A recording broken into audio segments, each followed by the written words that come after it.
everyone, Class 47 Peter here, and I'm here with the first video of 2019, which is going to be a review. And to start off the new year for videos, I'm going to be having a look at the Hornby LNER Class J15, which this was a birthday present from my sister, which it was my birthday on December the 30th, and one of the presents I opened was this.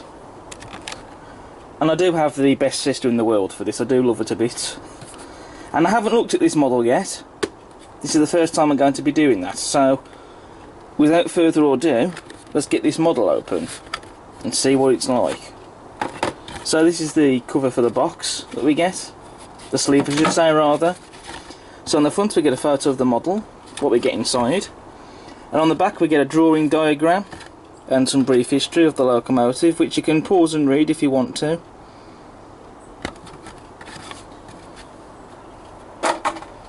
And there we have the model in the box, and doesn't that look beautiful?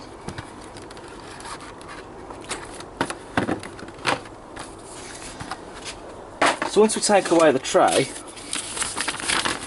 we can look at the instruction manual for the J15. On the back it tells you how to fit the brake rods, and inside it talks to you about lubrication. It tells you where to put the lubrication oil, fitting the accessories, the loco and tender assembly, and the close coupling, removing the body, and fitting a DCC decoder. You've seen it all before, it's what we're all used to seeing now. Then we remove the outer plastic sleeve of the packaging, and we have this little accessory bag. So we'll have a look at the details we get first before we go on any further. So in the accessory bag we get the brake rods to fit under the loco and the tender. We also have a spare NEM tension lock coupling, which is a slim tension lock one as well. So that's to fit on the front of the loco if you wish to fit it. And we also have some vacuum pipes as well, or brake pipes, whichever you choose to call them. So with the detail parts looked at, we can just simply remove the model from the packaging. And we'll lift the loco and the tender out together because they are both connected together.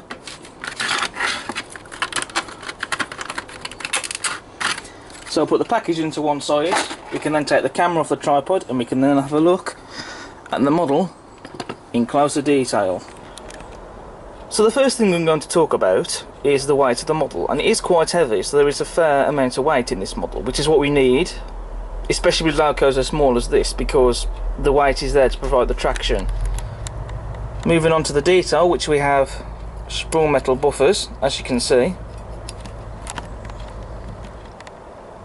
On the buffer beam we have a dummy coupling hook and the locomotive's running number 5444 crispy printed there on the buffer beam, which looks very nice, and the right style of numerals as well. We have some separately fitted lamp irons on the running board. On the smokebox door we have some separately fitted smokebox door darts, as you can see there, which is always nice to see that. We have a separately fitted lamp iron on top as well of the smokebox door, and a separately fitted metal handrail that runs down alongside the boiler and up around on top of the smokebox door there. We have a very nice tall chimney there on the loco, and we have some nice rivet detail there on the bottom of the chimney. We also have a dome. Now, very much like the real locomotive, the dome is not in the middle of the boiler, it's actually just right behind the chimney there. So it's nice to see that on the model, and the dome is quite nice as well. On the side of the boiler there you can see we have some steam pipe in there, and it's painted as well, and it does look really nice. We also have the sandbox there on the front wheel arch with some very nice separately fitted detail fitted on top of it, as you can see. We have some visible daylight under the boiler and some inside parts there, which is meant to replicate the inside working inside motion, which it doesn't work on the model, so it's just moulded. It's basically static basically, but it doesn't matter if it doesn't move because at least it's there, and it's nice to see that extra bit of detail there, which I think enhances the model. On the centre wheel arch, we also have a builder's plate, as you can see there, which is crisply printed. We also have some pipe work there on the running plate, as you can see, and that is separately fitted. We also have some steam pipe in there that runs under the running board there, behind that footstep there, and that's painted, which looks nice. We also have the side rods there, as you can see, on the wheels. And I look forward to seeing those move like you do on the real thing. We've also got some sanding gear there by the front drive wheels, and of course the guard irons, as you can see, just under the buffer beam there. We have glazing in the front cab windows, and the whistle and the safety valves there, which they're not made out of turned brass, but they are made out of plastic, but they are painted though, so they still look nice. On the cab roof we do have some rivet detail there, as you can see. On the cab sides we have the locomotive's number, 5444, and again, correct style of font, and I do love the embossed on them, just look at that. And they're very nice and crisply printed. You can actually feel the numerals there as well. We also have some separately fitted metal handrails there as well, on the sides of the cab. Then of course we have the painted cab interior. I mean, just look at that, the gauges, the dials, the regulator and the lever, it's all painted. And it really does look nice, and look at the rivet detail there. Inside the cab. On those parts there, which look to be some storage cabinets of some sort. So there's some really nice detail inside the cab, which again is always nice to see, and it's a nice little bonus as well, and it makes the model look more detailed and adds all the more realism as well. Moving to the faceplate of the tender, we have the handbrake there, as you can see, rivets on the tender buffer beam and tender buffers, separately fitted handrails down the sides of the front of the tender, as you can see. On the tender frames we have axle boxes and springs. Inside the tender, as you can see here, we have a fire iron holder, so basically that's for the crew to stick the fire irons in, which looks very nice. We also have the water filler cap there as well, for the water to go into the tender. And the tender also has a removable coal load, as I shall demonstrate now.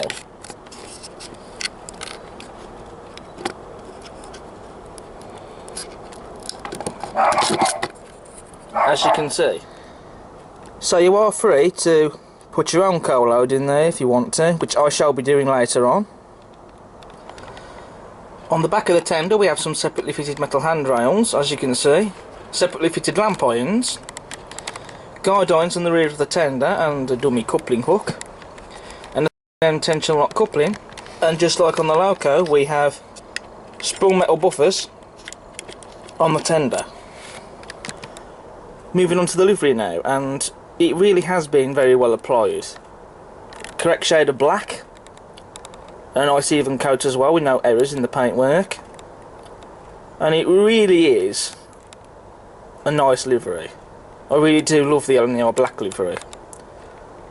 And we also have, of course, LNER crisply printed on the sides of the tender, the correct style of font, and you can also feel the lettering as well, just like with the numerals on the cab sides. And I just love the embossed on the letters there. It really is stunning. Moving on to the other side of the loco now, which we do have some detail differences, as I will show you. On this side of the loco we have a Westinghouse pump, as per the real locomotive, as it's not on the other side. We also have some separately fitted pipework as well coming out of the Westinghouse pump. That pipework in particular runs out to the Westinghouse pump, down alongside the boiler, behind that steam heating piping, and up to the top of that sandbox there on the wheel arch, just by the smoke box. We've also got the reversing lever as well. Other than that, the rest of the detail is the same, again as per the real locomotive. So now we come to the running performance for the J15, and as you can see, straight out of the box, she's a smooth runner.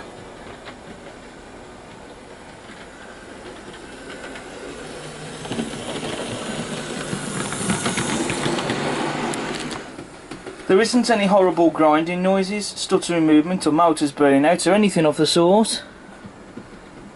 She runs exactly as she should, straight from the box.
Moving on to the loaded test run now for the J15, and as you can see she's pulling a goods train around the layout.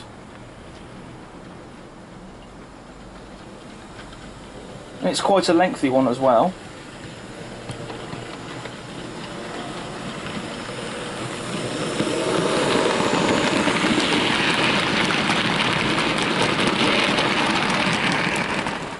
And this just shows you why the weight is so important with these models, because as you can see, she can handle them with ease. She wouldn't be able to if she didn't have any weight.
So overall then, the Hornby LNER J15, it really is a stunning piece of kit.